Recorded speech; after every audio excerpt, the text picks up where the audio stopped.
When I was a kid, I was a little thicker than the rest of the kids my age. Sure, I was heavier than I probably should have been. And with the last name of Pratt, it didn't take the school kids too long to make the connection. Fat Pratt. You combine that with the fact that I wore glasses and I was in the smart kid class, and I was getting it from every angle. And I'm not the only one who grew up this way. Shane, he used to think that pork chops and karate chops were the same thing. He thought they were both pork chops. And because his grandmother thought it was cute, and because they were his favorite, she let him keep doing it. Not really a big deal, until the kids at school found out, and he earned his first nickname, Pork Chop. To this day, he hates pork chops.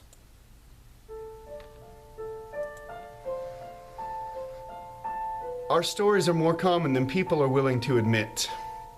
We were surrounded by people who used to say that rhyme about sticks and stones, as if broken bones hurt worse than the names we got called, and we got called them all. This led to broken hearts, and our broken heartstrings played the blues as we tried to empty ourselves so we would feel nothing. Don't tell me that hurts worse than a broken bone. A doctor can fix a broken bone. They can't fix a broken heart. Another, she was 8 years old. On her first day of grade 3, she got called ugly and was moved to the back of the class so she would stop being bombarded by spitballs. The school halls were battlegrounds. She found herself outnumbered day after wretched day. She used to stay inside for recess because outside was worse.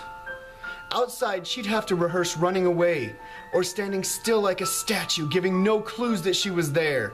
In grade 5, they taped a sign to her desk that read, "Beware of dog." To this day, despite a loving husband, she does not think that she's beautiful because of a birthmark that takes up a little less than half of her face. Kids used to say she looks like a wrong answer that somebody tried to erase but couldn't quite get the job done. And they'll never understand that she's raising 2 kids whose definition of beauty begins with the word mom, because they see her heart before they see her skin, because she's always only ever been amazing. One more. He was a broken branch, grafted onto a different family tree.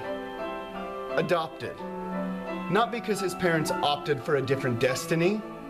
He was 3 when he became a mixed drink of 1 part left alone and 2 parts tragedy.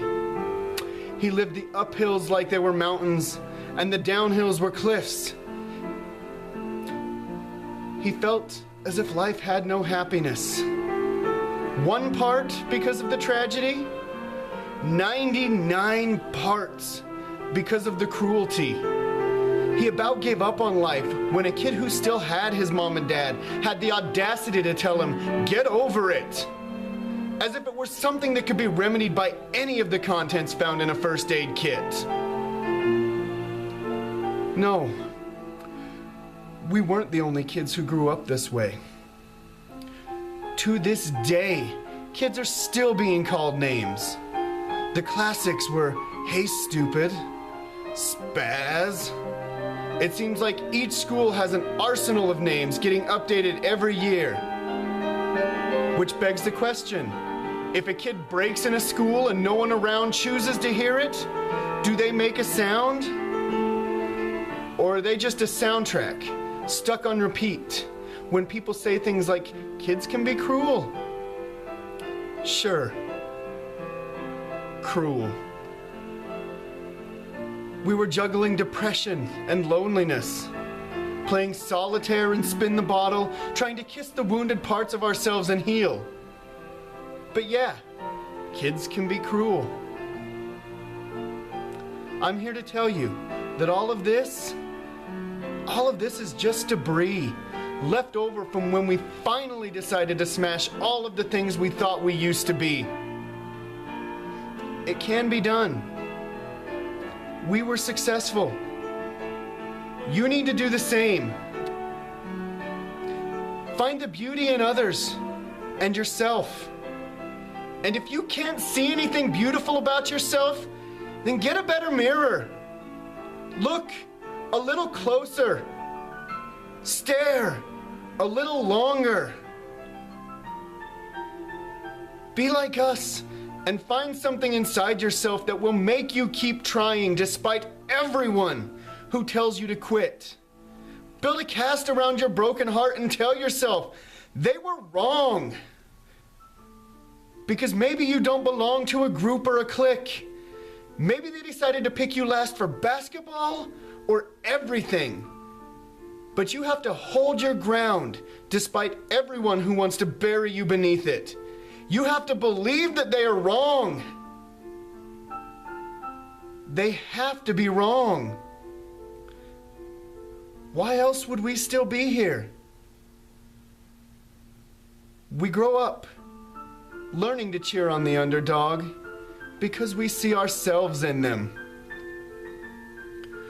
We stem from the root, planted in the belief that we are not what we are called.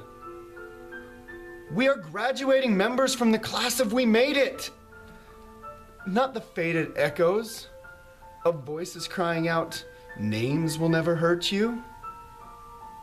Of course, they will. But our lives will always continue to be a balancing act that has less to do with pain and more to do with beauty.